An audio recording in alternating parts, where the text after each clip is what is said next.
Qərar verə bilməmək və ertələmək vərdişi. Biz bəzən olur ki, nə iləsə bağlı addım atmaq istəyirik, amma qərarsız qalırıq. Nəsə bizim qarşımızı kəsir və bu zaman biz əslində bizim üçün vacib olan bir çox şeyləri ertələyə bilirik. Və bunu vərdiş halına gətirdikcə bu bizim həyatımıza da təbii ki, mənfi təsir edir. Burada nə etmək olar? Əslində çoxları düşünür ki, bu tənbəllikdir. Yox, bu tənbəllik deyil. Əslində bu səhv etmək qorxusudur və təbii ki, bu çox insanlarda var. Biz axı şuur altımız bizi qorumağa proqramlanıbdır və biz istəmirik səhv etmək. Ona görə də bəzən ertələyə bilirik, bəzən qərar verməkdən qorxuruq. Axı səhv etmək istəmirik.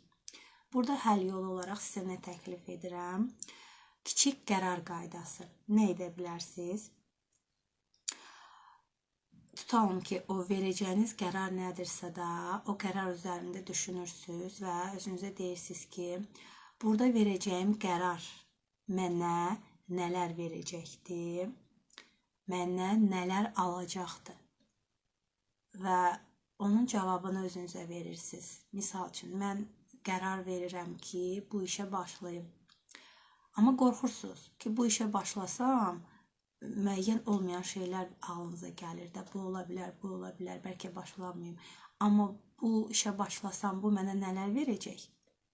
Baxacaqsınız ki, bu qərarı versəz, siz çox uğur əldə edə bilərsiniz. O zaman elə qərarı verin, bu işə başlayın.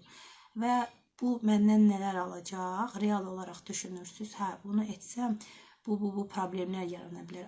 Əgər baxıb görsəz ki, burada sizdən alınacaq şeylər çoxdur, o zaman qərar verirsiniz ki, yox, mən bu işə başlamayım. Bu şəkildə kiçik addımlarla irəli gedə bilərsiniz və qərarınızı asanlıqla verə bilərsiniz və ertələməyi də aradan qaldıra bilərsiniz.